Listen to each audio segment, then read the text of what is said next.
All right, is everybody ready? Yes, ma'am. We'll go ahead and call the Tuesday, April 7th meeting to order. We're going to start with a moment of silent reflection for our first responders and members of the armed forces. That will be followed by an invocation by Reverend Hugh Lee of the First Church of the Nazarene, followed by the Pledge of Allegiance by Commissioner Tim Zork. If everybody would please join in a moment of silent reflection.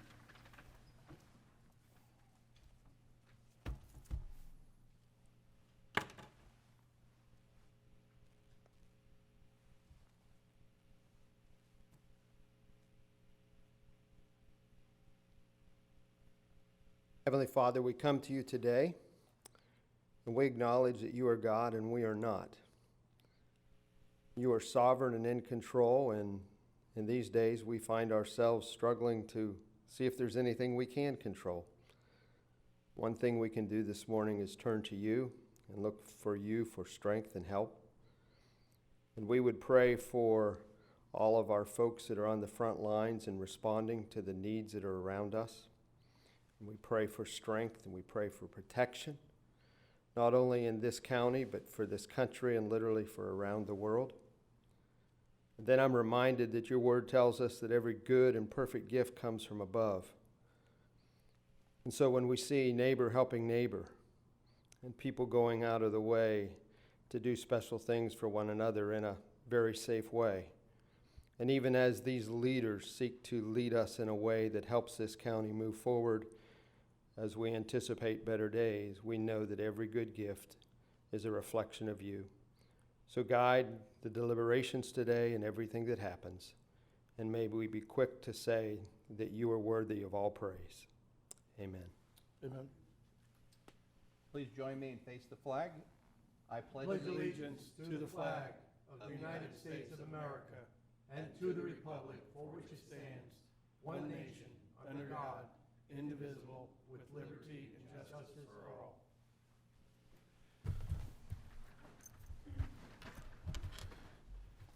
All right. Before we get started, I just would like to announce, as we did at the last meeting, that we will be streaming our meeting on YouTube Live for those that are unable to attend or are viewing remotely.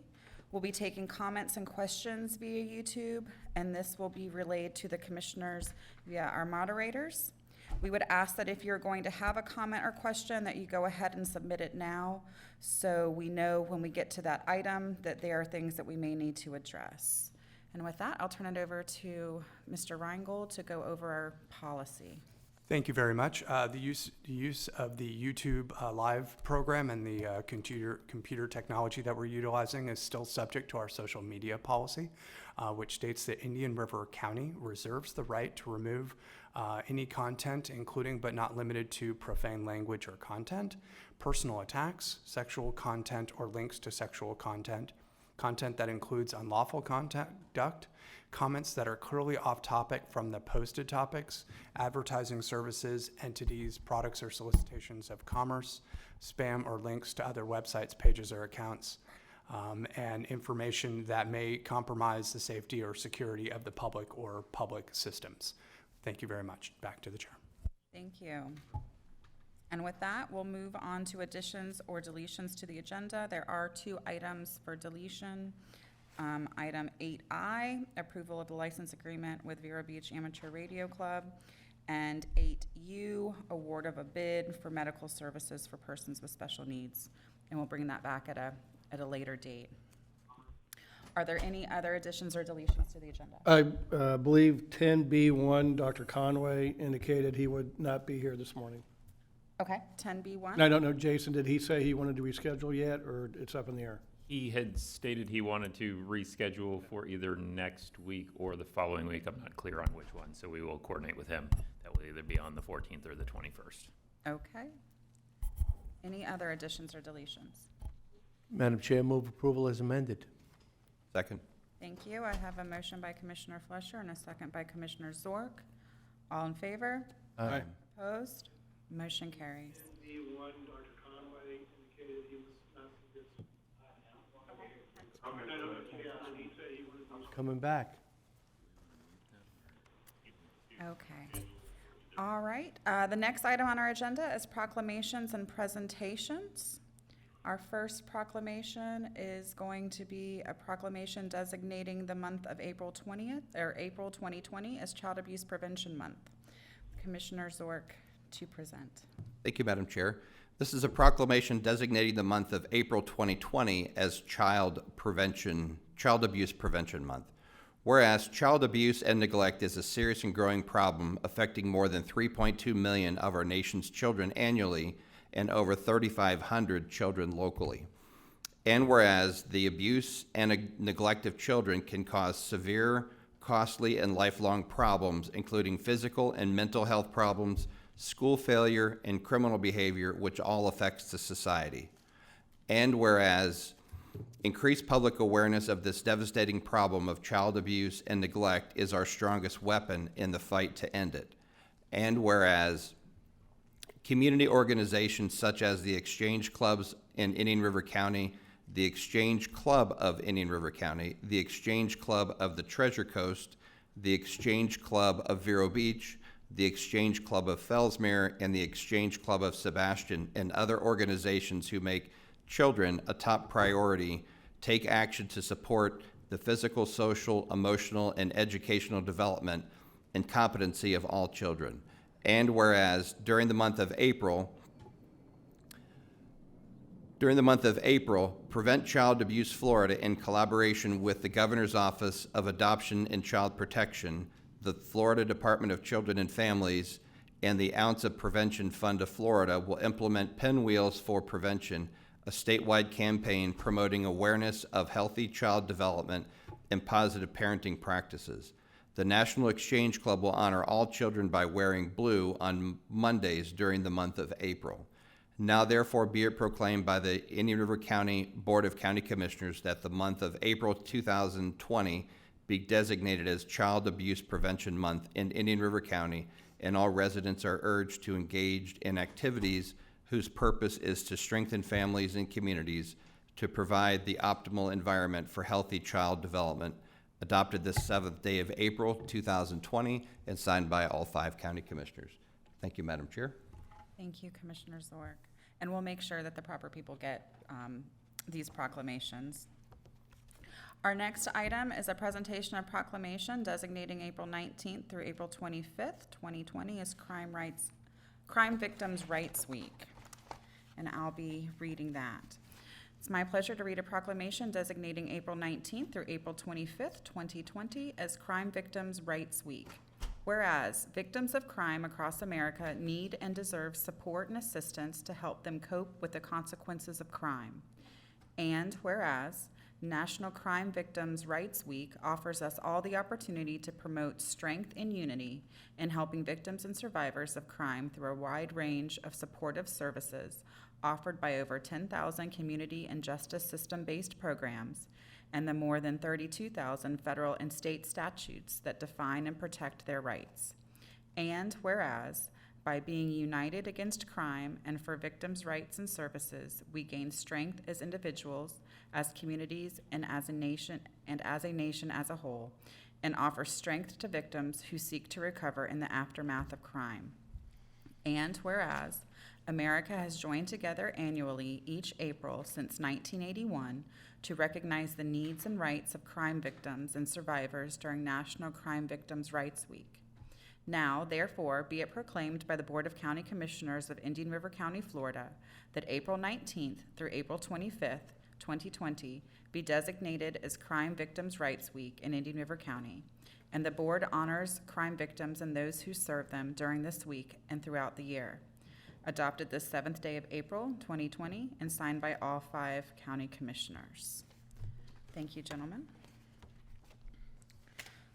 With that, we'll move on to approval of the minutes of the regular meeting of December 17th, January 7th. Madam Chair, move approval for the regular meeting December 17th, 2019, as well as the regular meeting for the minutes of January 7th, 2020. Second. I have a motion by Commissioner Flesher with a second by Commissioner Zork. All in favor? Aye. Opposed? Motion carries. There are a few informational items listed. And then we'll move on to the consent agenda. Does anybody need to pull anything from consent?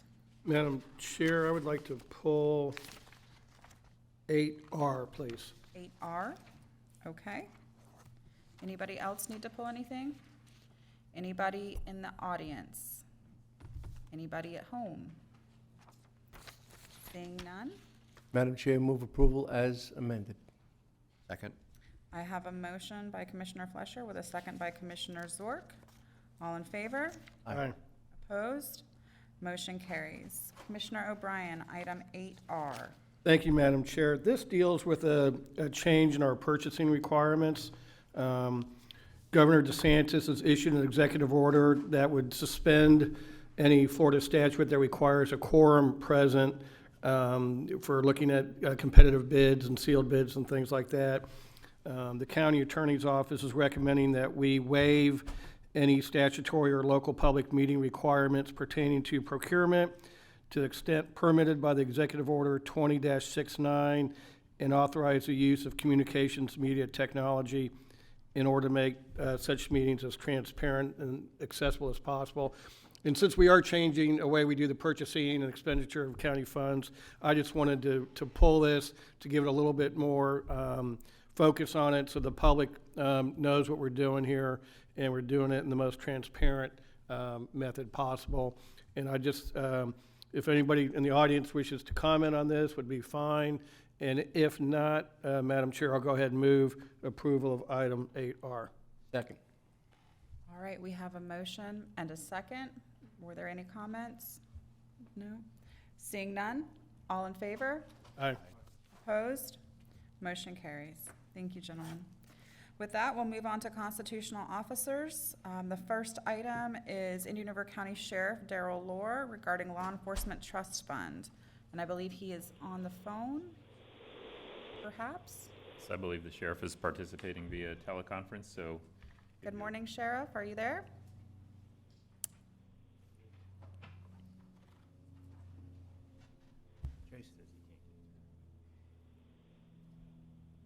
We can always, Madam Chair, I'll be pleased to go ahead and move staff or approval of the sheriff's request to use the forfeiture funds to purchase needed equipment for his sheriff deputies. okay, fantastic. We have a motion by Commissioner O'Brien and a second by Commissioner Flesher.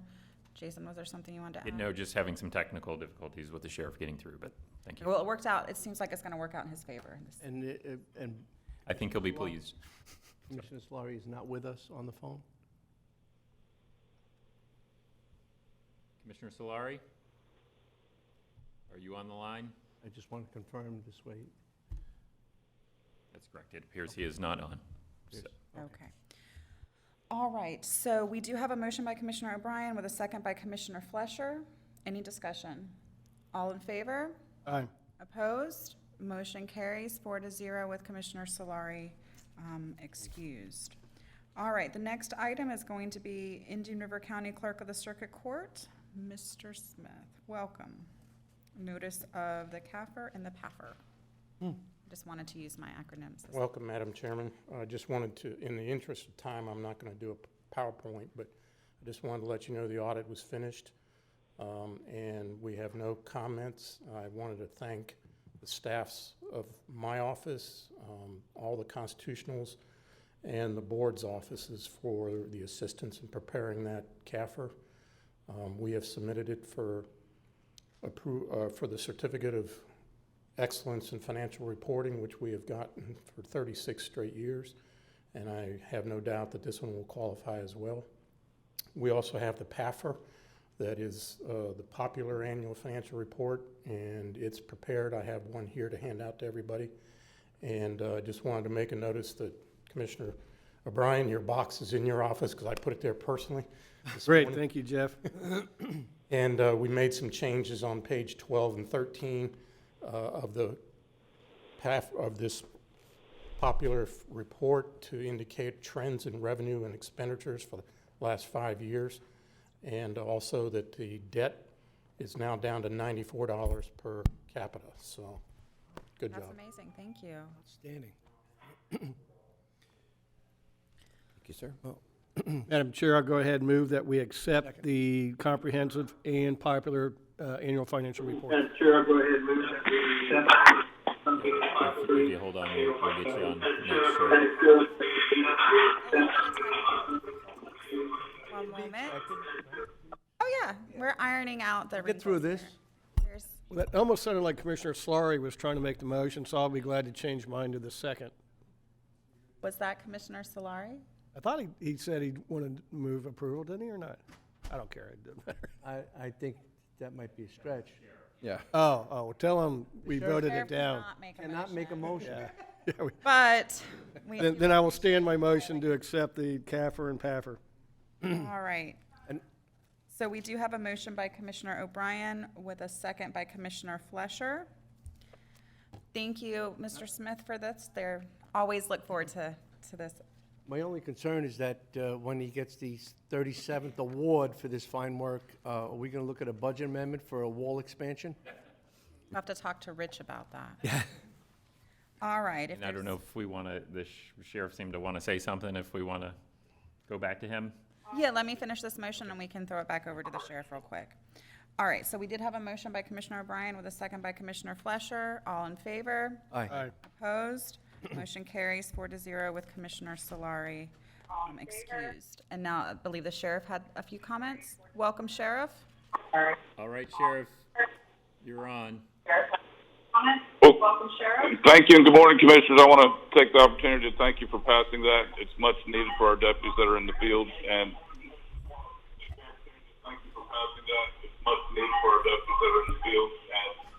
I think the technical end is on my part. All right. I think the technical end is on my part. No problem, Sheriff. I appreciate you being here, and thank you for what you're doing for us out there. Yes, thank you, And Sheriff. thank the deputies, too. Thank you. All right. With that, we'll move on to our public hearings. Our first public hearing is, let's see. The next item on the agenda is a request by Magnolia Manor Holdings LLC for special exception and conceptual planned development PD plan approval for a project to be known as Magnolia PD, located on the south side of 4th Street and the east side of 58th Avenue. This is a quasi-judicial proceeding. The parties to the proceeding are Indian River County and Magnolia Manor Holdings LLC, the applicant. At this time, I would ask commissioners to disclose any ex parte communications, site visits, or independent investigations. Commissioner Zork. Yes, thank you, Madam Chair. Frequently drive past this area, have for a number of years. I was aware of, got to think of the time frame.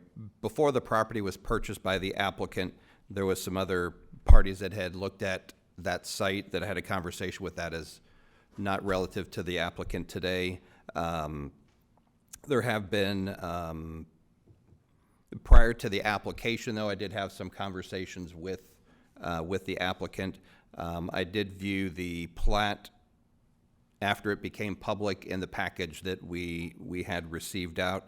And I will also like to mention that I did speak with a constituent that would like to have me ask a few questions today once we get to that portion after the applicant's presentation.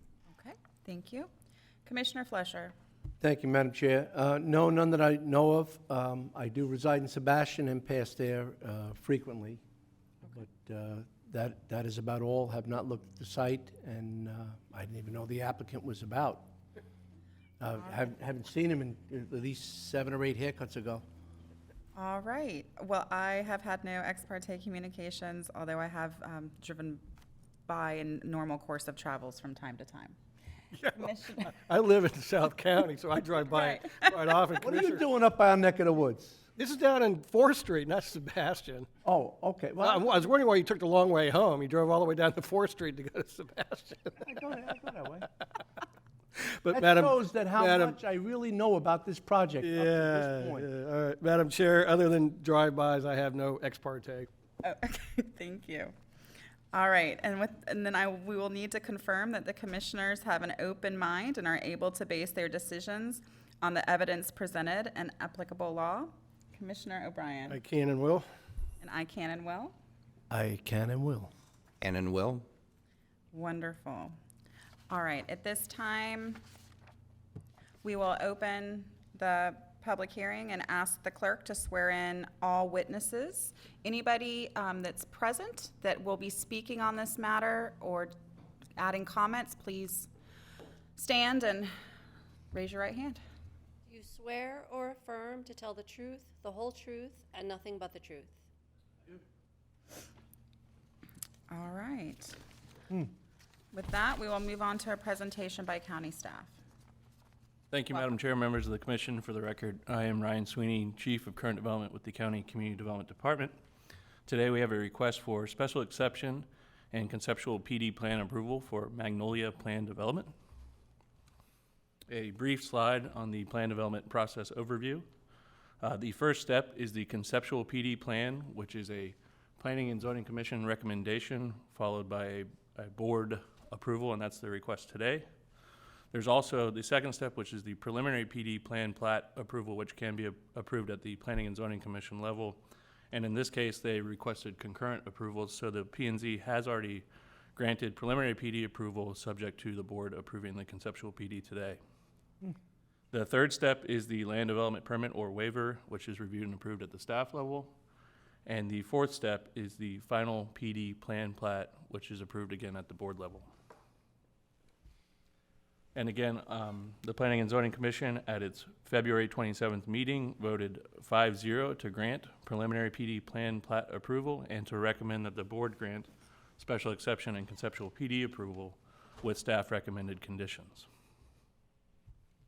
The project site, for Commissioner Flesher's knowledge, is on the south side of 4th Street, east of 58th Avenue, and is zoned RS3.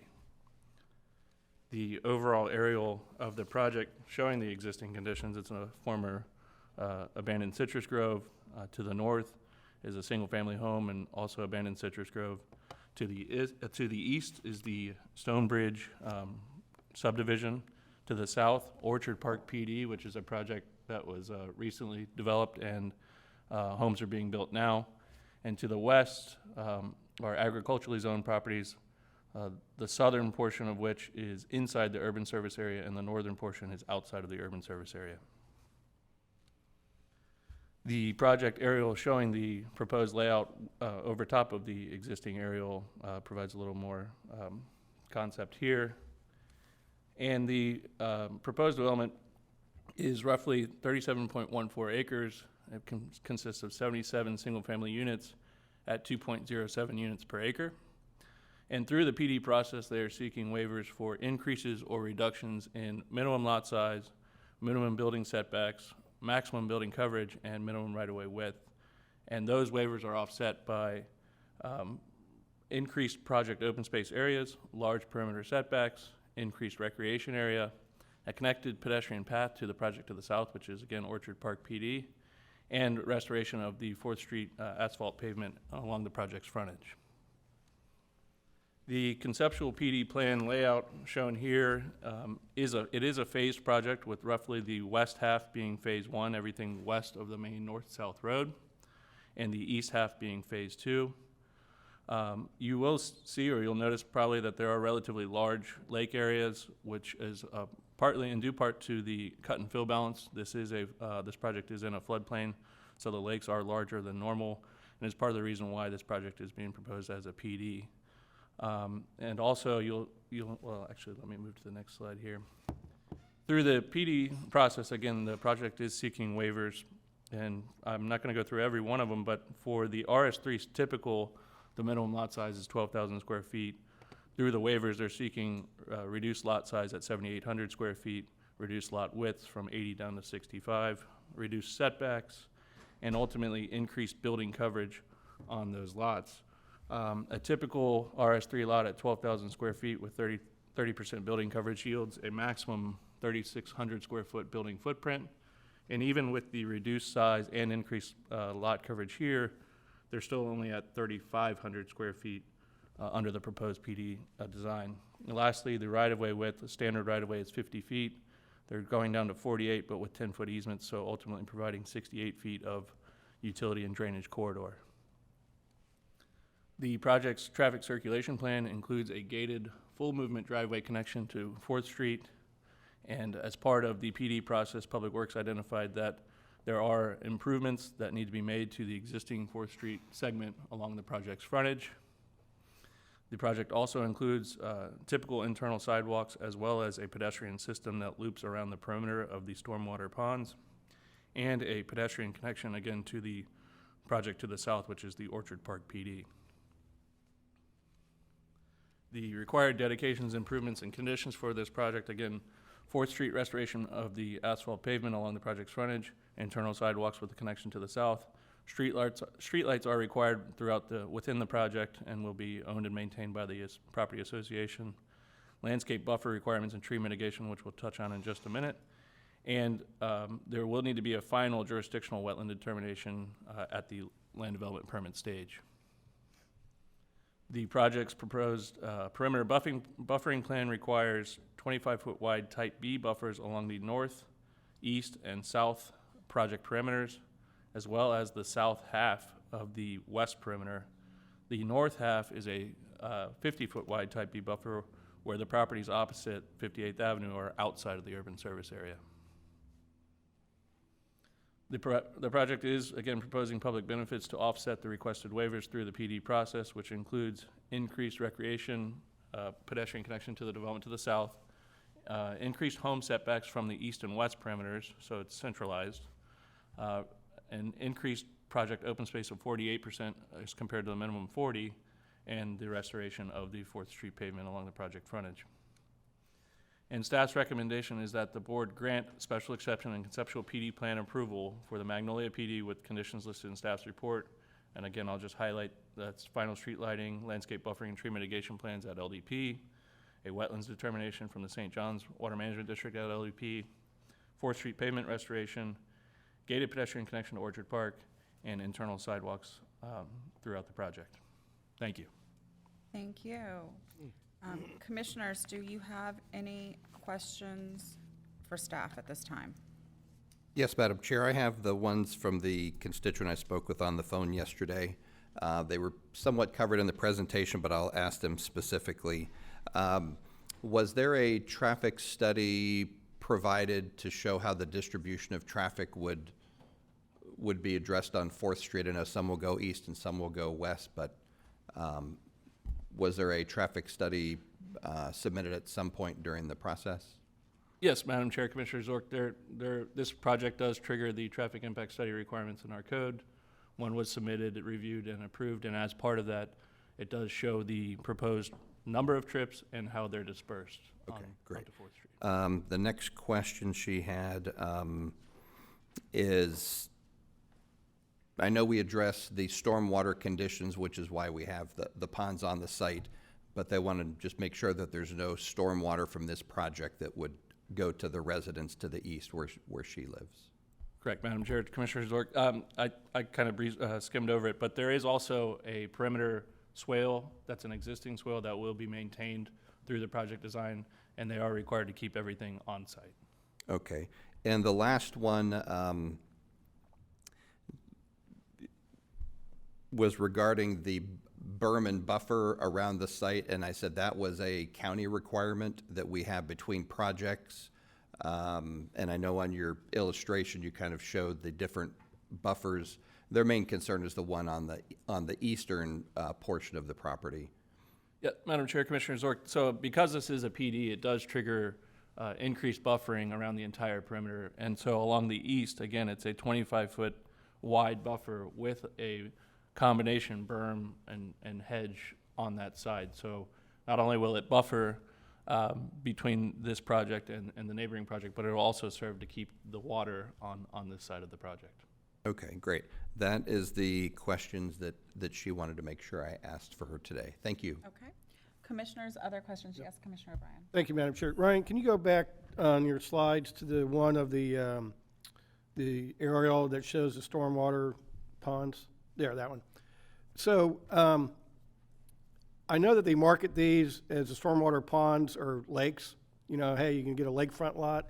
I would just ask in the future that we not contribute to that misconception and that we label this as stormwater. I know that when people buy these lots, they aren't told it's stormwater. Then they call me and say, well, why is my lakefront lot, you know, there's water low and stuff. Well, it's not lakefront, it's a stormwater. So if we just could make sure in the future that we label those as stormwater retention areas, I think that'll help avoid any confusion for the public going forward. And then secondly, with all the different setbacks and lot sizes, I think you mentioned there can still be a 3,500 square foot footprint of the home. Is that correct? Correct, Madam Chair, Commissioner O'Brien, that, yes, that's the total yield for the total building coverage is 3,510. So these will still be then market valued homes and not anything affordable or smaller than probably. That is the max, so they could build smaller, but yeah, my understanding, this is a typical market rate project. Right, thank you. That's all, Madam Chair. Commissioner Fletcher, did you have any? None at this time, yeah. All right, then we will move on to a presentation by the applicant. Welcome, Mr. Meckling. Good morning, Chuck Meckling representing the development, and I'd be remiss if I didn't make a comment that in these trying times, I want to thank the commission and the staff, as I feel we've kept this county rolling along. I've had many of our subcontractors and others very concerned about the ability to continue to perform their task and have a living, and I feel like we've struck a balance here. I feel that procedures, even though there's more of a lockdown when you do the permitting process, it's been very smooth. The staff has been incredibly responsive, and I hope even afterwards that maybe some of these things to make the process smoother and quicker could actually continue on. But I think it's really been a nice balance that's taken place, and I just wanted to thank the commission and the staff. I think that county administrator and everybody has done a yeoman's job in this time of concern. And you know, one of the things, we love our small businesses in this county, and at the same time, they're the ones, you know, in so many ways suffering. And so it's nice to be able to have some balance in how procedurally we've been moving along in these stressful times. To address Commissioner O'Brien's comment, if we could go back to that slide that shows the stormwater track, the lake, just to give you a perception of concept, that is 670 feet long by 450 feet wide. So you're over 2 football fields by a football field and a half on each of those. So obviously stormwater retention areas fluctuate with certain times of the year, but because of their size, the fluctuation in this will be very minimal because of its expanse. And again, each of these has different designs. In this particular case, because of being the cut and fill issue and everything that takes place, that's, you know, the sizing process. And you know, we've worked with staff. There's been many people that have looked at this track but not been able to make it happen. Our team is here. Joe DeBiddle here with Schulke Biddle is our engineer. Jim Adams is here with Passage Island Homes, and I believe Rich Brown is in the green room from Holiday Builders, as that is our team, if you will. And then Ray Shelter Contracting is our site contractor. I believe he's in the green room if you have a question for any of those folks. But to give you a concept of our vision on this, it's going to be a 40 or 50 foot wide house and fitting the price point that has been popular. We did have the opportunity, we developed Stonebridge, which is just to the east of this track. We have also did Cypress Lake, that's across the street on 4th Street over the years. We developed that as well, so we feel like we're fitting a grid system, and in the end, working with the Public Works Department, revamping the 4th Street Road that would improve that back at a later point as we back out of the project. I don't know if you have any questions, but we're anxious to keep people working and move this thing along. Madam Chair, just, Chuck, it's kind of a different design for what we normally see. Usually there's kind of like more curves and things like that. Any specific reason why you all went with this, like, I just call it like a giant eye design? Again, it's a restraint based on the cut and fill balance and the tract of land. Obviously, our issue always is when it's a smaller tract of land, you have less flexibility. A larger tract of land, you've got greater flexibility to contour things. So we worked with staff and we debated these issues back and forth, and the intense amount of landscaping that will go in with the buffers will surround the community, and then it's a issue within. But I think that what we've done in the past with our builders is we have a exceptional landscape package that goes in with the home, so when you drive in, you have a continuity of look and feel with the landscaping that takes place to finish these off. Okay, just curious. All right. Other questions from commissioners? Commissioner Fleischer, any questions for the applicant? Commissioner Zork, any questions for the applicant? No. All right. Yes, Dylan. I just want to follow up on something Mr. Meckling said. To his point about moving forward during these times, I just want to let the commission know that there are a lot of jurisdictions across the state of Florida who are not conducting quasi-judicial public hearings at this time, basically due to the difficulty of kind of swearing in witnesses through the computer technology.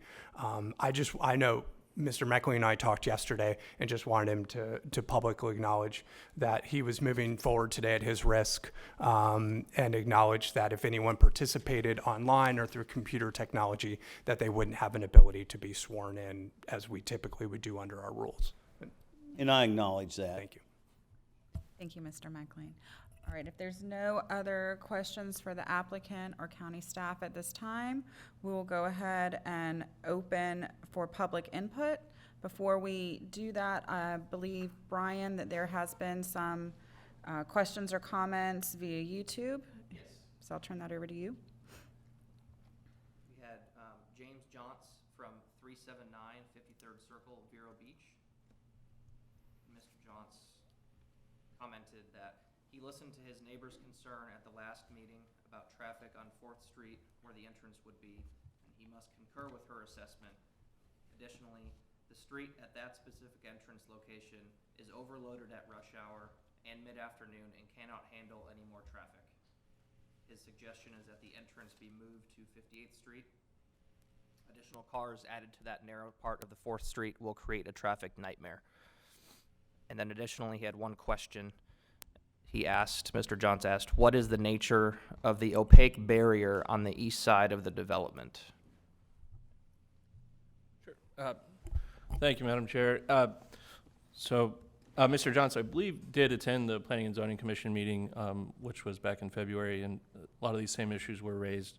So I believe there was two questions there. The driveway connection to 4th Street, obviously 4th Street is the lower classified road, so our code requires that the driveway connection be to the lower classification road unless there's an exception. Certainly with 58th Avenue being the primary north-south artery, that would not apply. The traffic study, again, as Commissioner Zork asked about, did identify the trips generated by the project and distributes those trips, both east and west on 4th Street. The traffic study did not identify any required off-site improvements at all. The paving restoration is actually part of the public benefit side for the plan development specifically, but there are no required turn lanes for this project. 4th Street is a signalized intersection, so those items have been addressed through our processes and through our code requirements. The other item, and again, I think I already spoke on this, but the buffer requirement or the proposed type of buffer along the east property line will be a combination of a berm and a hedge. Usually it's anywhere between 2 to 3 feet of berm and 3 to 4 feet of shrub, depending on which way you go. Ultimately, you have to achieve 6 feet in total height. So if it's a 2-foot berm, it's a 4-foot shrub. If it's a 3-foot berm, it's a 3-foot shrub. But that is the proposed feature or opaque type feature along the east property line. Okay. Thank you. Yes, Commissioner. As far as the traffic concern, Madam Chair, when we look at 58th Avenue, would not that create more of a hazard to the motorist by getting onto the roadway? Madam Chair, Commissioner Fletcher, yeah, a mid-block driveway connection on 58th Avenue between two signalized intersections is certainly not the right proposal. We have to go from 4th Street to serve an existing signalized intersection. Not to mention a bridge crossing through across the north-south canal. So as it stands, it does not trip any concerns, hazards, or undue load? Correct. Madam Chair, Commissioner Fletcher, the intersection does operate at acceptable levels of service, and there were no off-site traffic improvements triggered by the project through the study. When you say acceptable level, what would that acceptable level be? Is that a C? Madam Chair, Characterize it yet, or we can't with the traffic study? I don't have the study in front of me at the moment.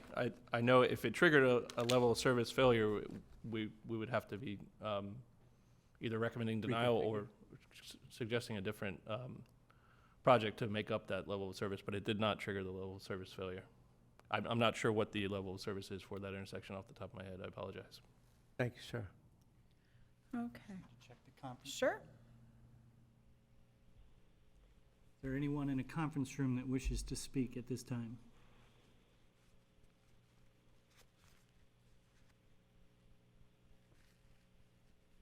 No?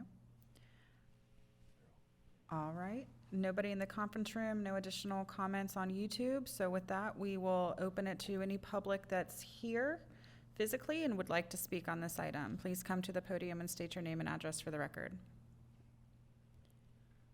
All right, seeing none, we'll move on to final presentations. Is there any final presentation by county staff?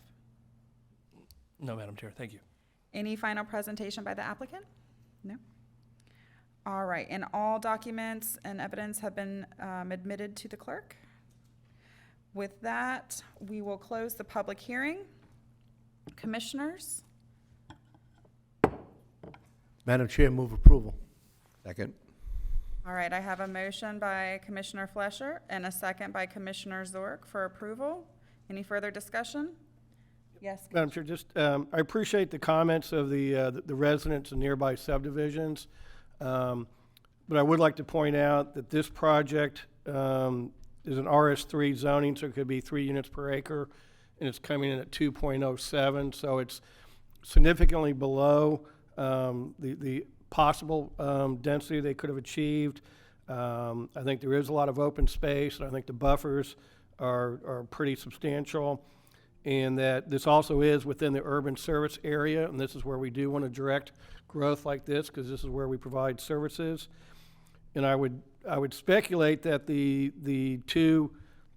subdivision to the east and then the catty corner one to the northeast from this project are probably very similar densities and things like that. And so, and again, I appreciate the folks' concern, but you know, they had the opportunity to move into a similar subdivision, and now to say somebody else can't, I just don't think that's quite right. So I think staff has done a very good job of looking at this like they always do. They have looked at the traffic, and I know how these things go. They always squeeze a little bit out from the applicant to make sure that the public benefit is there, and so I fully support this project going forward in the motion.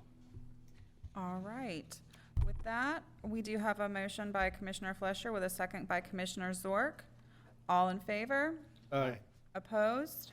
Motion carries 4-0 with Commissioner Solari excused. Thank you, gentlemen. And with that, we will move on to our second public hearing. Dylan, did you, you want me to read it? This is a public hearing for Michael and Jill Bentley's request for abandonment of a 30-foot wide portion of an 80-foot right-of-way for 4th Avenue Southeast, adjacent to Lot 1, Unit 3 of the River Shores Estates subdivision.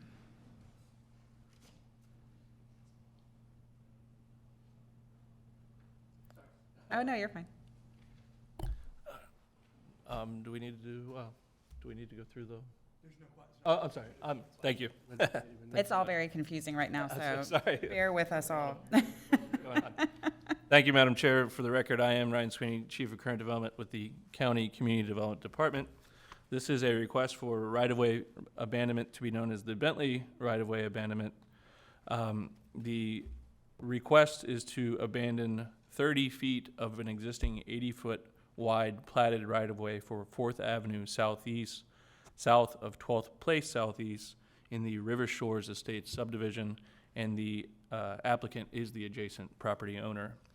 And again, it's an existing 80-foot wide platted right-of-way that, switch to the aerial here, that dead ends into an FDOT drainage canal, which ultimately turns into more of a boating canal.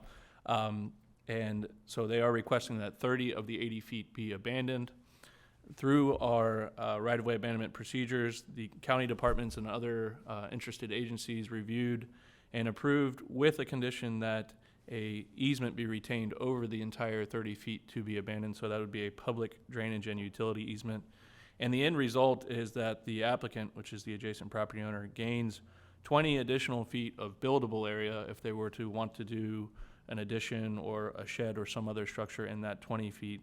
And then they essentially gain 30 feet of yard area, of green area, which they cannot build in, but they could potentially do a fence through our declaration of covenant process. So they gain 20 feet of buildable area and then 30 feet of additional yard area. And I do believe, Brian, correct me if I'm wrong, they said they would participate by YouTube Live if needed, but I don't anticipate a lot of questions or input from them. And ultimately, staff's recommendation is that the Board of County Commissioners abandon its rights to the subject portion of the subject right-of-way, but retain a public drainage and utility easement over the area to be abandoned. Thank you. All right, is there any questions for staff? Nope. No? Is Mr. Bentley? Oh, that's right. At this time, we'll open the public hearing. I gotta get my mojo going here. All right, we'll open the public hearing. Does Mr. Bentley have any comments online? No? Is anybody in any of the green rooms wish to comment?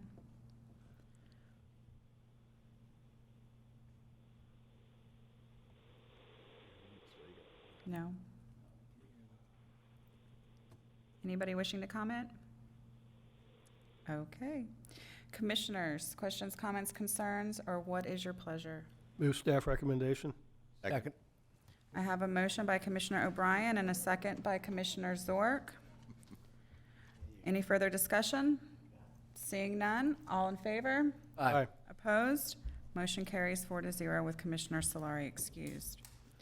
Our next public hearing is a public hearing on a modification to County Code Section 201.64 and 201.65. Gentlemen, welcome. Morning. Thank you, Chairman. For the record, Vincent Burke, Director of Utility Services. We are here before the board to modify 2 sections of our code with respect to hazardous waste pharmaceuticals. There are some definitions and additions. Because we have industrial pretreatment standards, we receive wastes from domestic sources, including commercial, and we want to make sure that we comply with the National Discharge Elimination System, which could cause degradation to the surface waters of the state. So therefore, we have industrial pretreatment standards. This is to enhance those with the definitions, including hazardous waste pharmaceuticals and reverse distributors. Available for any questions that the board may have. Are there any questions of staff at this time? No? Seeing none, I'll open the public hearing.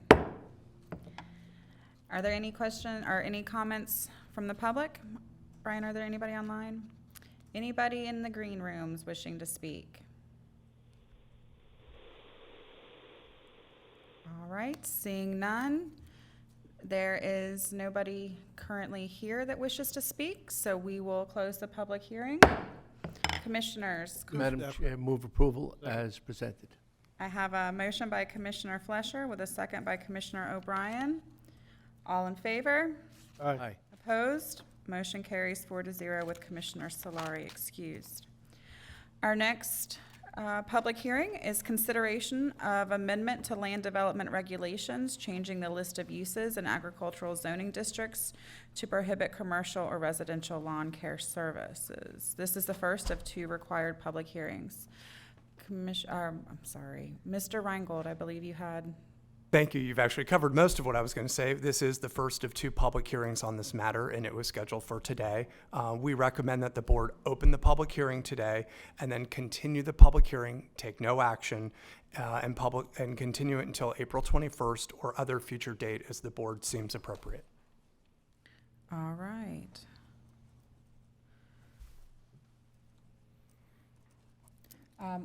With that, I will open the public hearing. Commissioners? Commissioner O'Brien? Just the only thing, the last I heard, I think it was this morning, that they're projecting the peak of the COVID-19 to occur sometime in the latter part of April now, which is good news because it was May 2nd. Now they've moved it back. I don't think we'll be anywhere near ready to take this up in 2 weeks, and so I don't know if it's just better to can this thing indefinitely until conditions change and then we start it all over again, or to keep kind of kicking the can down the road. And Dylan, that's kind of a question for you, but I don't see us doing anything but the same thing again 2 weeks from now. Yeah, in that case, my recommendation would be that we set a public hearing date farther out if the concern of the board is that we just need more time on the matter. Would you be look more at June? comfortable with, I was going to say June or July? I'm certainly fine with June or July. Yeah, I would even go, I'm a little bit of a pessimistic on this right now, and we'll get to, I guess, with Jason's discussion, but I think the social distancing is working, but that just means we're extending this out further. And so I think maybe just setting the date in July sometime. At last meeting in July? Well, we only have 2, I think, right? Or how many do We have July 7th, July 14th. All right, so why don't we say July 14th? 7th or 14th? I don't care. But I just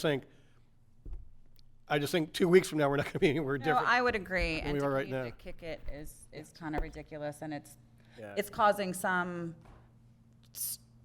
strife with I agree. with People are certain worried, they want to come in to speak, but they're afraid. So I think the further down we push I think if this. we could do July 14th, that would probably be, Jason, is that okay with you and Dylan?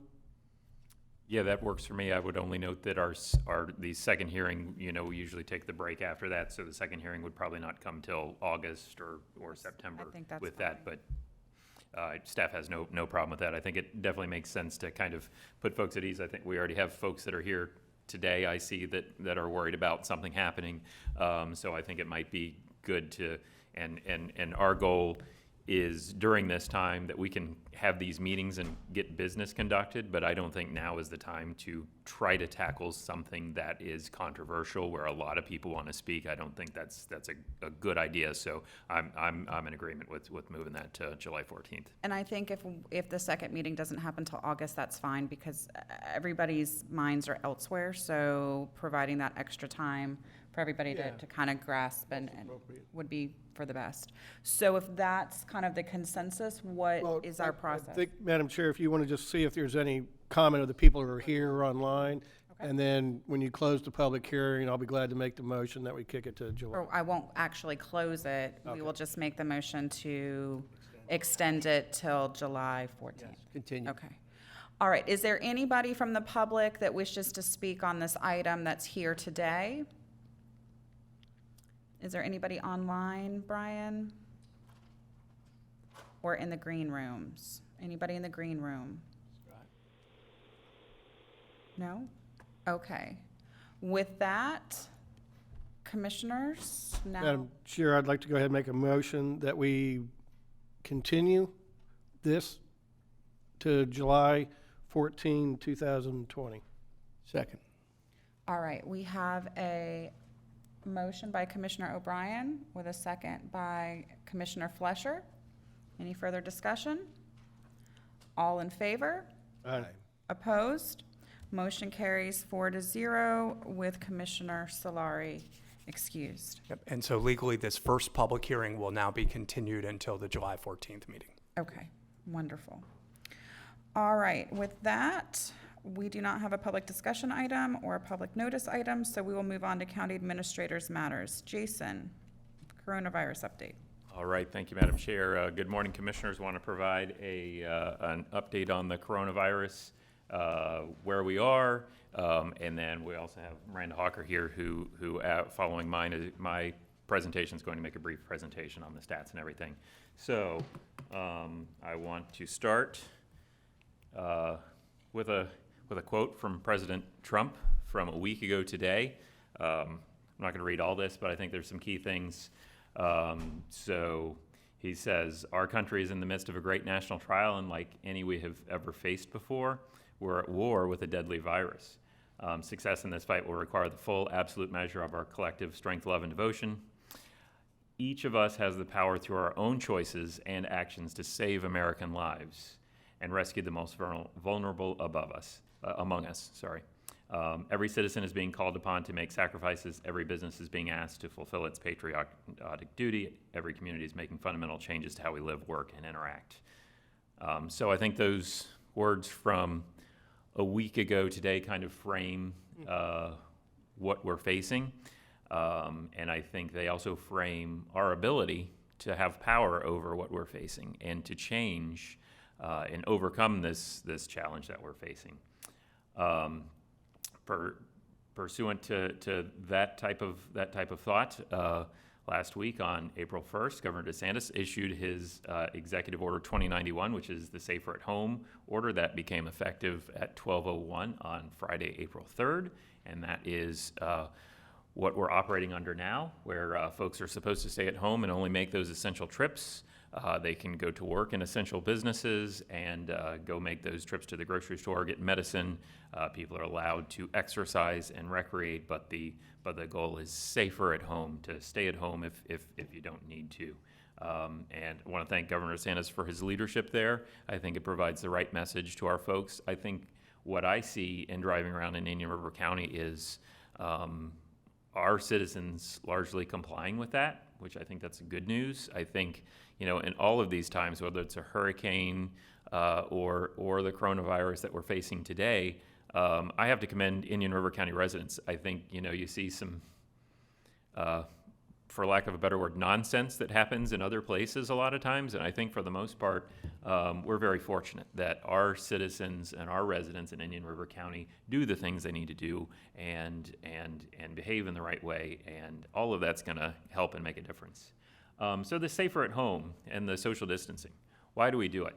At that same briefing last week, the White House released projections showing what I think was fairly surprising and shocking to a lot of folks at that time, that an estimated death toll of 100 to 240,000 based on social distancing. I think there have been some newer forecasts that are maybe towards the lower end of that, so that's good news. I do want to say that at that same meeting they talked about predictions of 1 to 2 million deaths if the social distancing didn't happen and doesn't happen.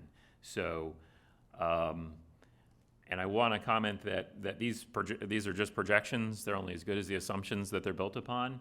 We're dealing with a novel coronavirus, which is fancy for saying, hey, we've never seen this before. So everybody's dealing with imperfect information. Our folks are learning as they go. But to me, the big, broad-based picture is that what we're doing now is saving a tremendous amount of American lives and lives across the world. And I think that is something that we don't want to forget, and realize that the actions we're taking now, they are painful. They cause their own suffering for people. There are people out of work. There are people having other physical and mental health issues because of these things. But I think it's important that we realize that we need to minimize those things the best we can while going through this. And if we can collectively take actions that could save that number of lives, then it is a worthwhile effort, even though it's going to be challenging and very challenging for many among us. And these forecasts, that brings the weather forecast to mind to me. We can always talk about how the weatherman gets it wrong all the time. And that's dealing with patterns that we know. I mean, everybody knows what winter is like. Everybody, we've got 500 hurricanes of history to look at. And so that's also a comment on the accuracy, and that we need to give folks making those projections a little room. But I'd like to differentiate that. So one thing that's different from a weather forecast, and I've got a hurricane track here, is that aside from maybe praying that a hurricane turns away from land or doesn't do harm or doesn't threaten lives, there's not a whole lot we can do about the weather. But those forecasts on what coronavirus does, that's in our control. There are things that we can do to change the forecast. There are things that we can do, concrete things that we can do to make sure that that stormy day doesn't come, or it's not as rainy, or that hurricane makes that turn away from land and spares lives. So I think that's important to notice. So why are we doing the social distancing? To do that change. So I think if you look at that top picture here, a lot of folks have seen the healthcare workers, I stayed at work for you, stay home for us. And that's something that's important, to not overburden the healthcare workers, to not put them at extra risk. Another thing I'd like to focus on is our first responders. Do it for your first responders. Right now, our firefighters, paramedics, law enforcement officers, they risk their lives every day on a normal day. Let's not give them more risk than they already have. They already have more risk because of coronavirus. I'm aware of, I think, a Palm Beach County Sheriff's Deputy and a Broward County Sheriff's Deputy who have already died from coronavirus. So our folks have their PPE, the Sheriff's Office, the police officers have their PPE, but it's hard to go about your day, 24 hours a day with, all geared up with PPE.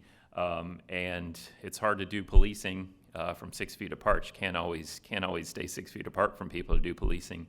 Same thing for providing medical care to people in urgency. So do it for our first responders too.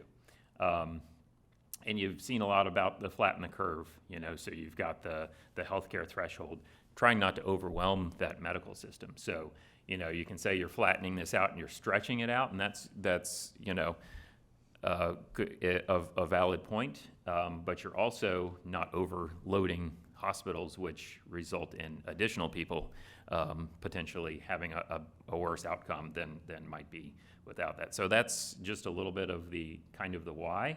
And I've been, a little serious here and a little negative, but get right. It's gonna be a happy ending. We're gonna go to a better place here.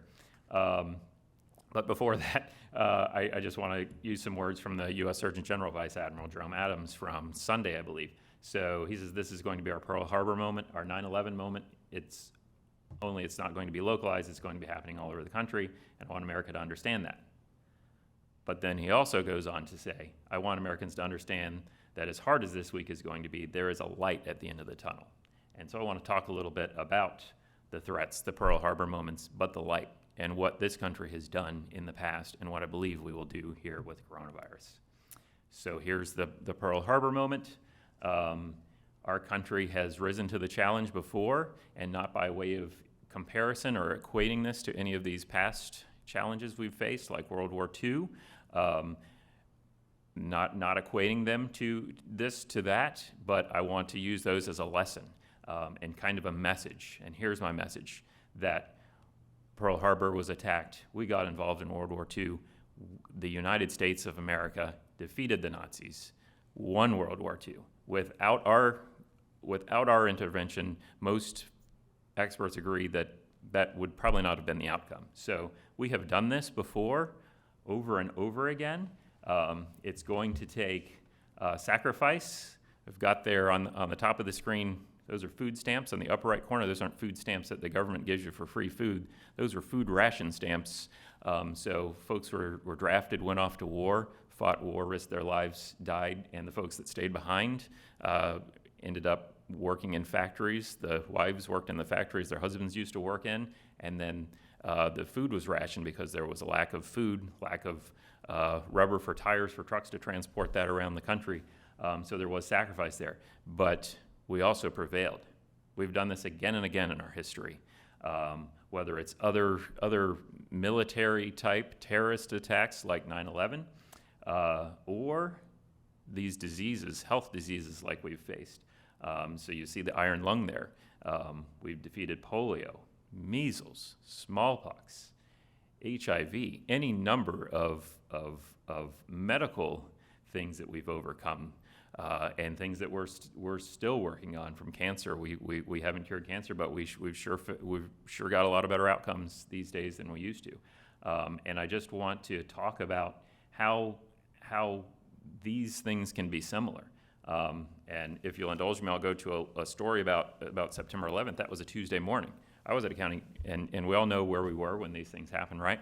I was at a county commission meeting, and I had something on consent, and I left, and I was walking down the hall in the old building, and Kay Clem, the supervisor of election at the time, was rushing down the hallway, and she was going to tell the board what had happened, because that was, now people would have seen it on their phones, but in 2001, that didn't happen. So she was going to tell the board, and she said, a plane crashed into the trade tower, the World Trade Center, and I didn't get it. I thought Cessna, Piper, had gone into there. I went up back to my office and heard a little bit more, and somebody said, a second plane crashed. And then I realized that we were in a serious situation. I didn't realize it when it was said to me at first. And I think the reason I tell that story is this is an invisible enemy. It's a microscopic enemy. For me, it's been harder to see what the threat is, but it is a threat. But it is something that 9/11, where people volunteered and went in the Army, and we've held those terrorists at bay, and we've gone and solved all these medical problems. And my message is, the United States of America, we're going to put forth our ingenuity, dedication, and unequaled work ethic, and we're going to defeat this thing. But the social distancing and the staying at home, if you don't need to, is what we need to do to give those very brilliant minds, the medical workers, the medical researchers, and the pharmaceutical companies, the time to develop and produce the cures, the treatments for this, and eventually a vaccine. So that's why I believe that message is so important. That if you look at those lines, if we can flatten that curve and we can get fewer people sick before that thing happens, that's what this is all about. Now, I do believe we need to do it in the way that we minimize the impact on the economy. There's no way to do it without harming the economy, but we need to minimize the economy, also minimize the impact on other physical and mental health outcomes, and provide the innovators the time for our uniquely American ingenuity to solve this problem and vanquish this enemy for good. So that's big picture, just some of the county's efforts and what we've done. We declared the local state of emergency on March 17th, 3 weeks ago. We had been coordinating with the health department, who is the lead agency on this public health emergency, the healthcare providers, the State Department of Emergency Management, and the cities and our other partners in this. We're at an EOC virtual level 2 activation. And so what that means is you won't see 100 people in the big EOC room if you go over there. You'll see conference calls happening because we're all telemeeting. We continue those daily calls with Department of Emergency Management on state resources and the statewide issues, and our various ESFs, our partners with the health department, the health providers, and the cities and the other local governments. We're doing a weekly press conference at the EOC at 3 p.m. We also have a press conference scheduled today that will include the Cleveland Clinic, the sheriff, the health department, and the county. We continue to provide public information on the county website at ircgov.com/coronavirus. We continue our social media presence, Facebook, Twitter, Nextdoor, the EIC, the Emergency Information Center, for folks that have questions that can't be answered on the website, or the resources there, including the State Department of Health site, their phone number. CDC, we do have that number, which is 226-4000. That's 7 days a week, 8 to 5. And please sign up for our web alerts. We'll broadcast those out via email or text or even phone message, and you can do that at alertindianriver.com. Or something new for this event, you can text IRC COVID-19, that's IRC COVID 19, to the number 888-777, and you can sign up for those text alerts that way. So county operations themselves, we've basically closed our operations for face-to-face transactions, but we do remain open for business through all of the online, telephonic ways to do business with us, drive-through for utilities. We have continued with building permits. We have some permits that we've been able to do online. We're increasing that.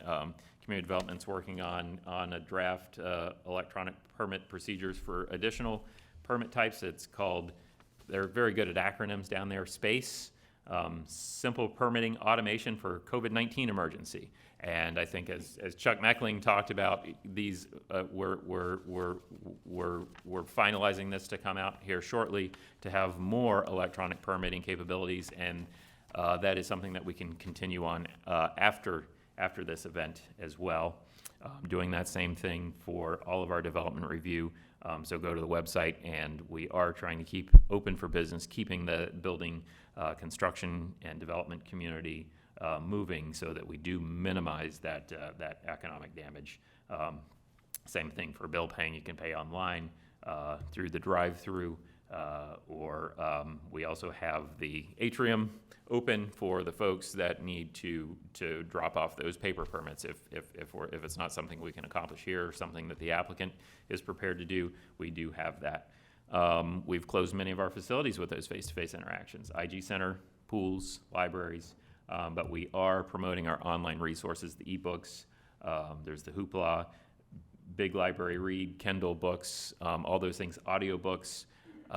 You can go on to the IRC library website and find out more about those, and the folks are there on the phone to help you sign up for those, and that is free with your library card. If you don't have your library card, you've lost your library card, can't find your library card, they can help you out through that. As far as our recreation folks, they've been very creative, did the social distancing spring break camp, daily challenges. I saw they were doing a Jeopardy thing, so continue to do that to engage, provide some things for the kids to do at home to provide the parents a little bit of relief too during this time. We have closed our facilities that pose the higher transmission risks. Effective yesterday morning, we, along with the cities of Vero, Sebastian, and Fellsmere, in a unified front, closed our playgrounds because those have been cited as a place that, even though we were doing extra wipe downs, right after that wipe down, more kids can come and touch those, and they have been closed in a lot of places. We've closed our beach access points, but the beaches, if accessed through private accesses, are open, and we have coordinated with the cities so that our messaging is clear. Where possible, we're kind of staying together on these so that there's not confusion of one playground's open and another playground's not. But we are leaving our parks and our conservation areas and our boat ramps open so that people can get out and recreate, and kind of in an effort to minimize that the downsides to the social distancing and allow people opportunities to get out of the house and do some things outside. So for our own employees, fire rescue, the social distancing, as I referred to before, you can't really do patient care from 6 feet apart. We do have personal protective equipment. We're in pretty good shape right now. We've got a little bit of lead time. We have been getting supplies come in on a irregular basis, but we are in good shape right now. We're distributing those to other first responders and assisted living facilities, healthcare facilities as we get those. Some things have been put in place, and 911 operators are great help at this, at identifying callers that may be COVID-19 have symptoms, so that our folks know they need to gear up and protect themselves on those calls. We also have 2 designated units that are responding to those suspected COVID calls so that we are limiting our exposure of our workforce and additional sanitizing of the equipment. So doing what we can. Chief Stone has done a great job, and all the folks at Fire Rescue. And I want to take a moment to say that all of our first responders, our fire rescue folks in particular, have been doing a great job. And I think the county employees from emergency management to all of these departments to the community development, revamping their processes have been doing a great job, and I want to say thank you to them for all the work that they have been doing. Other things we're doing for our own employees, we have 874 full-time employees. That split is roughly about 300 fire rescue employees. We talked about them. About 300 Teamster employees and about 300 non-union employees. So we've been doing teleworking where possible. That's largely our non-union employees, that 300. So as of Friday, 170 of those who are authorized for VPN access have the capability to telecommute. That number is increasing, and the number that is actually doing that as part or all of their workday has increased. We're also doing staggered shifts where feasible. So if you have an office that has 10 people in it, maybe you don't have all 10 people there. You might have some telecommuting. You might have staggered shifts, so you're getting that number down per the governor's order to reduce your workforce in one group together by 50%. And that's the goal that we're going to everywhere we can do that. For our Teamsters employees, we're also doing reduced crew sizes. So you may have seen a road and bridge crew that had 4 people in a truck. We're getting those down to 1 or 2 almost everywhere, and continuing that work. And we're doing additional sanitizing of the work areas, the cleaning crews coming down, doing additional wipe downs, and those high-touch services focusing on those in particular. So planning for the future and that economic impact. Our budget packets were sent out to the departments Monday. We continue to monitor our revenues going forward. We have not a great idea of how this is going to impact us yet. I think there's not a full knowledge of how this is going to impact the economy overall. We're going to see that in the next months. But we will monitor that. Our revenues lag also, so the first time we're going to see an impact is March. So for about half of March, we're going to see an impact on sales tax, tourist tax, things like that. Well, we don't get those numbers until May, so there's going to be a lag time for us.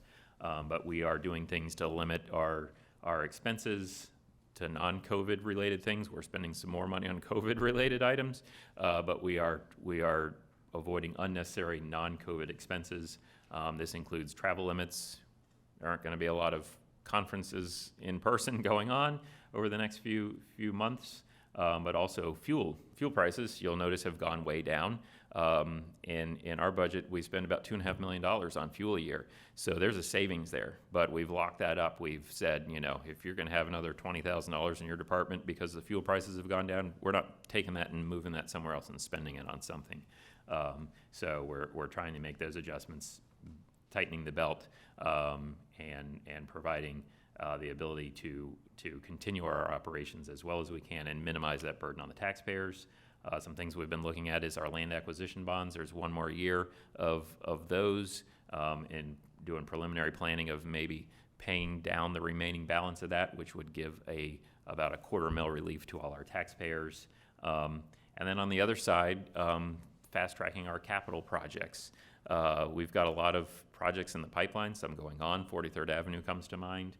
We've got some projects in the pipeline like 58th, 66th Avenue, potential fire stations, stormwater projects, the conservation projects we've been talking about. My direction is that we've got our future revenues might not be that great for the next year, but we've got some money in the bank where we can get this money to work, and our idea is to keep those projects going because that can create some local jobs in the local economy, in addition to the things that the federal government has done with the CARES Act, and some of those things in the state has done with some short-term loans for businesses. We want to be there trying to help on the backside of this thing for the economic recovery, so we come out stronger and faster. So I just want to say thank you to our first responders again, the healthcare workers out there, the displaced workers that are facing hardships, and all of our county residents. And we're all in this together. A lot of times I heard something where people are stuck in their homes and you're separated from everybody, but we are all in this together, and together we will do what this country has done with all those challenges in the past, and we will overcome it, and we will come out stronger than we were and vanquish this. this microscopic enemy that we have. So with that, I think Miranda has a brief presentation on the stats. I think Commissioner O'Brien had a question for you first. Sure. Jason, before you go, two things. You mentioned our first responders, the firefighters, and I do want to mention that we don't want to burden them with more things, so we are under a fire ban right now. So all the folks at home that like to burn your yard trash and things like that, please don't. It's been very dry. The little rain we got Sunday and Monday won't get us out of that. So we don't want to have a lot of brush fires to make our firefighters have to deal with these other things. So please follow the burn ban and do not have any open fires outside. And then, Jason, you also mentioned trying to minimize the economic impact. I think we all just got an email from Helene Castletine, Chamber Economic Development Director. On their website, under their GIS map link, they are now providing links to those restaurants that are still open for takeout and delivery. So if you want to help our local restaurants, you can go to that site and find out all the ones that are still open and doing takeout and delivery, and please try to help support those restaurants to keep them going during these times. So that's all I have. Thank you, Madam Chair. Yes, Commissioner Fleischer. Madam Chair, if I could take this opportunity, Jason, you thanked a lot of folks. I want to say that we need to thank you and your bride for all the countless hours that you've put up with, and you've worked throughout the day, and then towards the night when you accept all our calls through the wee hours of the night and to express all the citizen concerns. So I want to say thank you to you. I want to say thank you to Mike Zito for being available at all times, Counselor, and to each and every one of your directors, Brian, getting the word out. And I wish that, could we pan out to what we're looking at? Because I believe the staff has done a wonderful job in getting our meeting together today. A lot of jurisdictions aren't having meetings. A lot of jurisdictions are not getting things done. As Councilor pointed out, quasi-judicial meetings have been non-existent. People are having a lot of challenges with, we tried the electronic meeting mode, and we had some hurdles, so we're having a live meeting today. But I want to thank the 800 plus employees. They're getting to work, they're getting the job done, and you have engineered with your directors as much normalcy as possible during these trying times. And I don't think every jurisdiction is like that.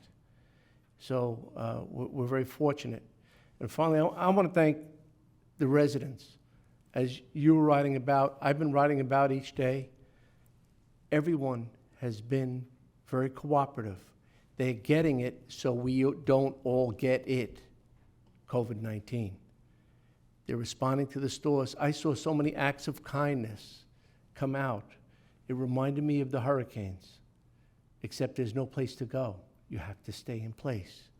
But when people are shopping, and I saw this one young man walking out with, what else are they walking out with, 6 packs or 12 packs of toilet paper? That's the common denominator. There was an older woman that she said, I didn't get toilet paper. I have to come earlier tomorrow.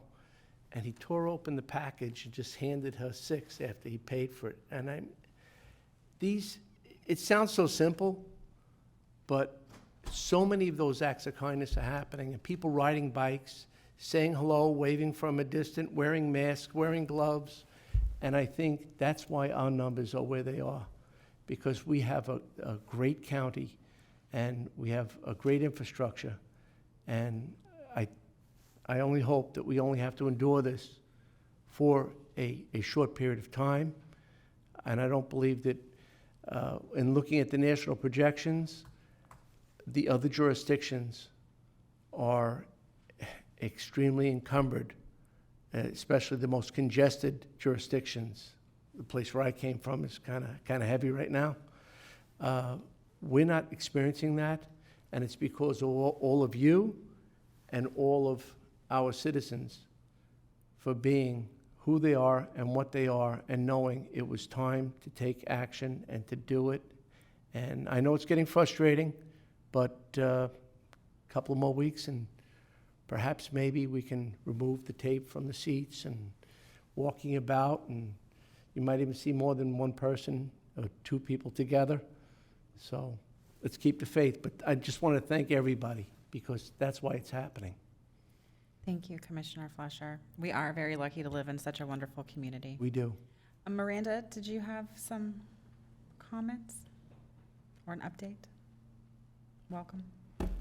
Sure, and thank you for having me here today. I do want to touch on that the Florida Department of Health has started a survey entitled Stronger Than C19. It's on floridahealthcovid19.gov, and the purpose of that survey is to be able to really get a gauge on what the citizens of Florida are doing, how they're feeling, how they've changed their practices, and really identify where we have needs in the greater population. So please do encourage people to sign up for that. I know we've sent it out broadly, but for everyone in the listening audience. And where can they find that survey again? www.floridahealthcovid19.gov. Thank you so much, Commissioner Adams. So in terms of our overall numbers, I did want to report on for the state of Florida, we're at 13,629. We have 13,214 positive residents, 1,720 hospitalizations, and 254 deaths. In terms of our local numbers, and I want to go into that, you can see our number of cases in our different age groups up on the screen. So we have 1 case between 5 and 14, 3 between 15 and 24, 6 between 25 and 34, 3 between 35 and 44, 10 between 45 and 54, 11 between 55 and 64, 15 for 25% between 65 and 74, and 75 to 84, 9, 85 plus 2. In terms of our overall number of cases is at 60 for an age range of 8 to 88. In terms of the gender, 36 of our cases are male, 24 are female. 26 of our cases are travel related, 29 are not, and 5 are still under investigation. In terms of contact with a confirmed case, amongst our cases, 15 had contact with a confirmed case, 39 did not, and 6 are still under investigation. Our current number of hospitalizations is at 14 for a percentage of 23%. Now, I want to caution you because numbers under 20, of course, when you have an increase in the number of hospitalizations, it'll make that rate fluctuate greatly. So I do want to say that about our hospitalization. Overall,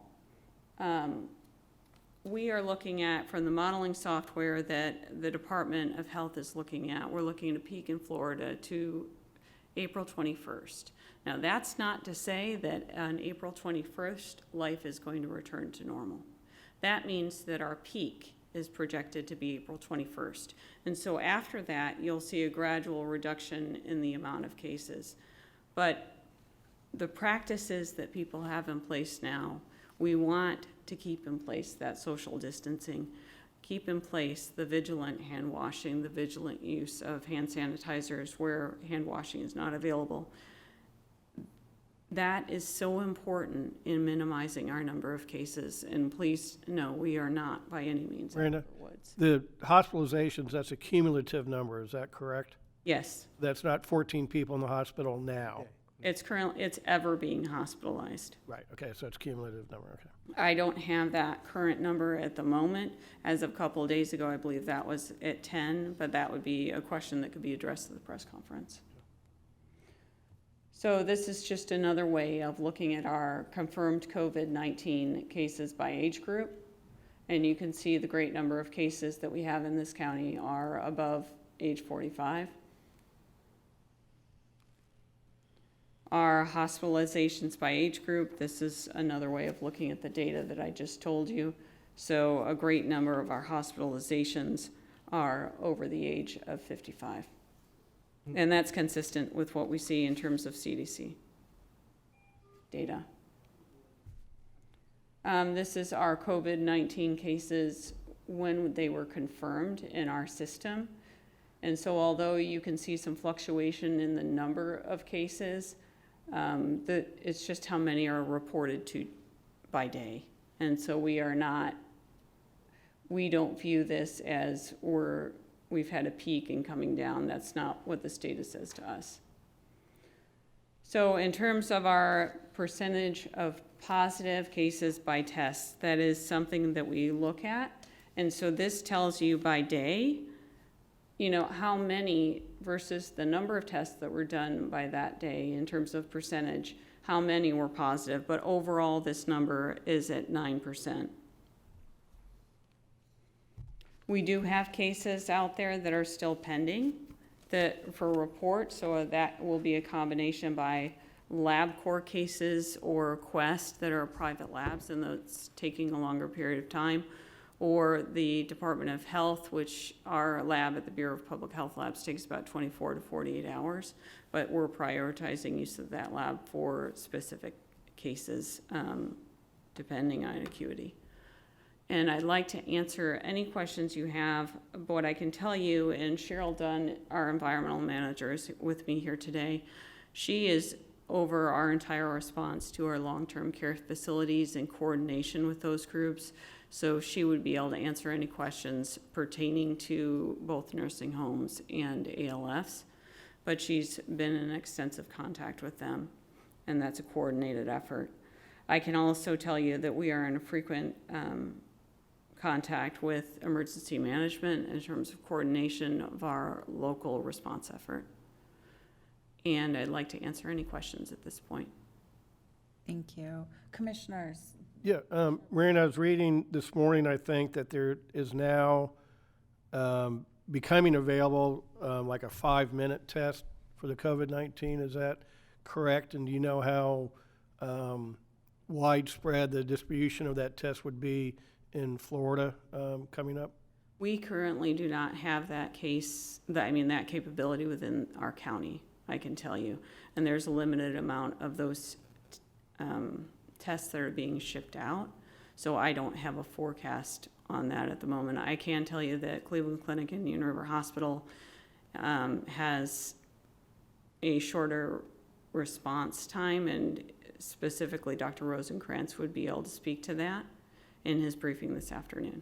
Okay, thank you. Commissioner Fleischer? Just on the same lines, is Cleveland Clinic doing screening in the parking lot at this time? They're continuing their drive-through testing work that's there, and that's substantial, and we're very thankful for that effort. In addition, we have approximately 150 collection or testing kits that are available at the Public Health Department. So we are responding to both calls that we would receive in connection with citizens, but also for doctor's offices that are referring cases to us to be tested, or suspect cases. So we've got a variety of testing capability within our county. Thank you. Yes, Commissioner? Yes, thank you. Couple of questions.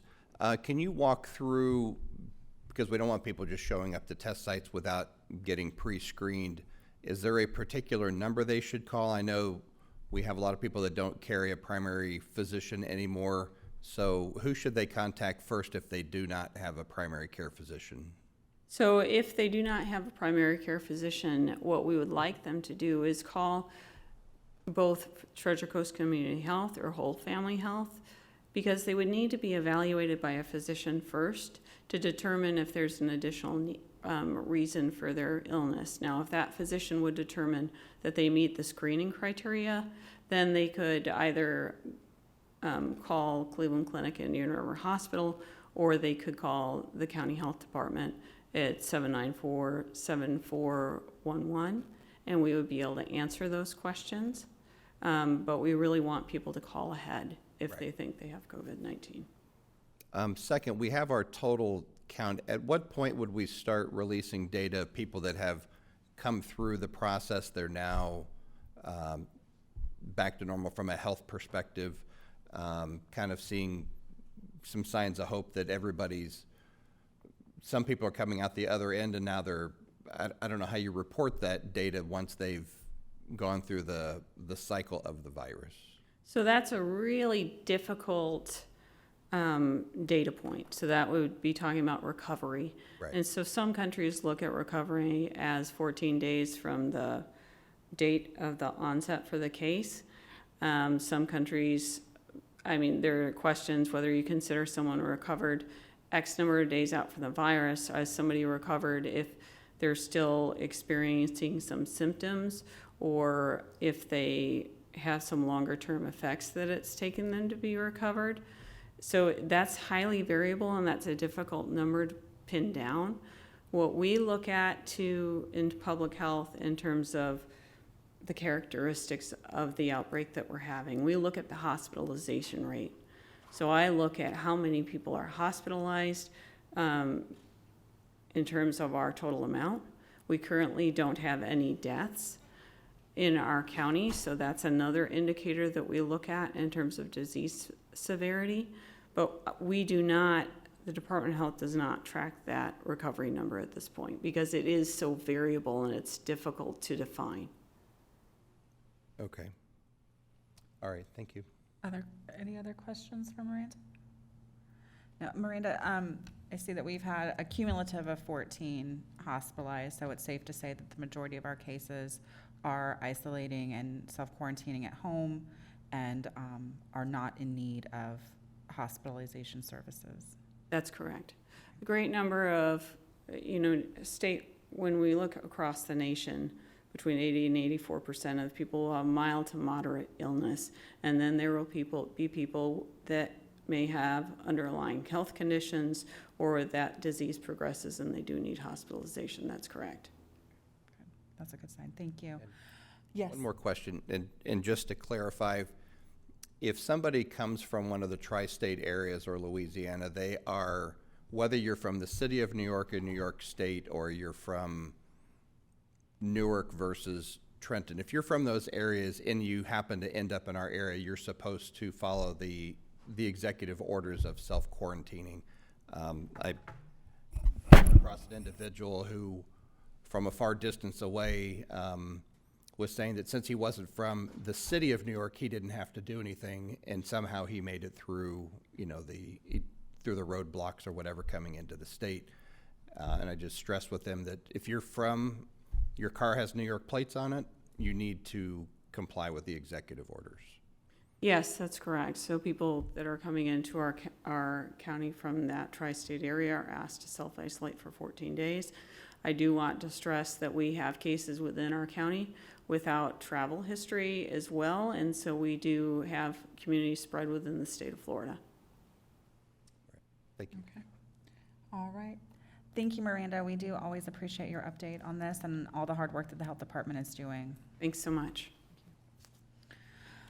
All right, our next item of business is ratification of county administrator's actions under resolution number 2020-031. So moved. All right, we have Second. we have a motion by Commissioner Flesher with a second by Commissioner O'Brien. Just- Yes. Jason, you just want to briefly, for the public benefit, state exactly what you did and what we're approving? Sure, yes. So we had a development, the High Point subdivision. They had to post security for some improvements, as is normally proper and appropriate through the development process. They posted a $116,000 cash escrow amount for that, which would normally come before the board. Per the authority granted to me by Resolution 2020-031, I signed that and approved that, and then the board is ratifying that action today, and that is the only such action that I had to take pursuant to that authority. So. Thank you, Jason. All right, so there's a motion by Commissioner Flesher with a second by Commissioner O'Brien. All in favor? Aye. Opposed? Motion carries 4-0 with Commissioner Solari excused. Gentlemen, at this time, we would normally take a break. I don't know if you want to do that or if you want to just continue on. I think we can zip through the Zip solid through it? waste. All right, perfect. Then we will move on to utility services. The first item is suspension of delinquency charges associated with utility services through April 30th due to COVID-19. Welcome, Vinnie. Good morning. Again, for the record, Vincent Burke, Director of Utility Services. Per the previous item, Resolution 2020-31 gave the county administrative authority to act on behalf of the board. We're here to ratify that action, specifically with respect to asking for the temporary suspension of the delinquency charges associated with water and sewer customers from the period of Monday, March 30th through the end of Thursday, April 30th, in response to some of the folks that may be undergoing some severe financial issues during this time. Other utilities have done this, specifically FPUA, and I talked to St. Lucie County this morning, so it's not something we're doing out on our own, but certainly we want to be able to help our customers. So this is to ratify the action by the county administrator, and certainly available for any questions that the board may have. Thank you. And just for clarification, this is that we will not be charging delinquency charges on late bills. Water and bills. sewer. Yes, any Okay. new delinquency charges. Yes. Okay. Are there any questions of staff? I just think this is a very good move to help those people that are struggling, and Yes. so with that, I'll move staff recommendation. Second. All right, I have a motion by Commissioner O'Brien and a second by Commissioner Flesher. All in favor? Aye. Aye. Opposed? Motion carries 4-0 with Commissioner Solari excused. Next item is sole source purchase of Tyler Software and Services. Move staff recommendation. Second. I have a motion by Commissioner O'Brien, a second by Commissioner Flesher. Any discussion? Seeing none, all in favor? Aye. Aye. Opposed? Motion carries 4-0 with Commissioner Solari excused. Next item is sole source for Trillium Pumps USA SLC LLC. So moved. Second. I have a motion by Commissioner Flesher with a second by Commissioner O'Brien. Any discussion? Seeing none, all in favor? Aye. Motion carries 4-0 with Commissioner Solari excused.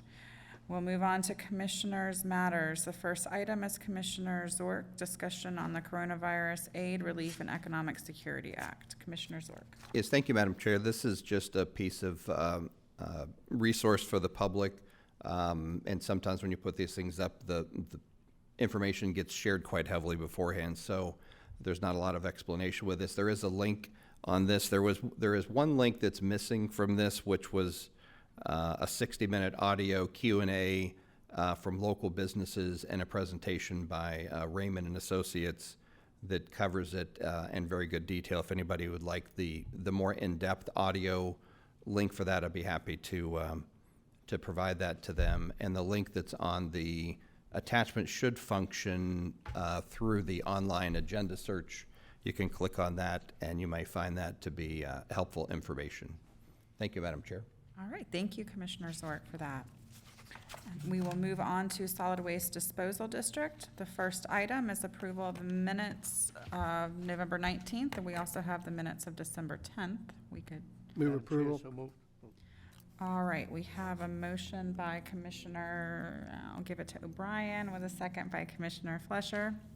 All in favor? Aye. Opposed? Motion carries 4-0 with Commissioner Solari absent. Our next item is final pay to Geosyntec for work order number 5. Move staff recommendation. Second. I have a motion by Commissioner O'Brien with a second by Commissioner Flesher. All in favor? Aye. Opposed? Motion carries 4-0. Commissioner Solari absent. Next item is CCNA 2018, work order number 32 to Kimley Horn. Move staff recommendation. Second. I have a motion by Commissioner O'Brien, second by Commissioner Flesher. All in favor? Aye. Motion carries 4-0 with Commissioner Solari absent. Next item is approval of amendment number 1 to recycling services at government buildings and facilities. Move staff recommendation. Second. I have a motion by Commissioner Flesher with a second by Commissioner Zork. All in favor? Aye. Motion carries 4-0 with Commissioner Solari absent. Next item is final pay to CDM Smith for CCNA 2018, work order number 3, annual permit compliance and monitoring. Move staff recommendation. Second. I have a motion by Commissioner Flesher with a second by Commissioner Zork. All in favor? Aye. Motion carries 4-0 with Commissioner Solari absent.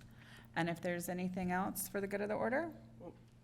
Madam Chair, I just want to wish everyone, as we looking at the week forward, a joyous Pascha, a happy Passover, a happy Easter.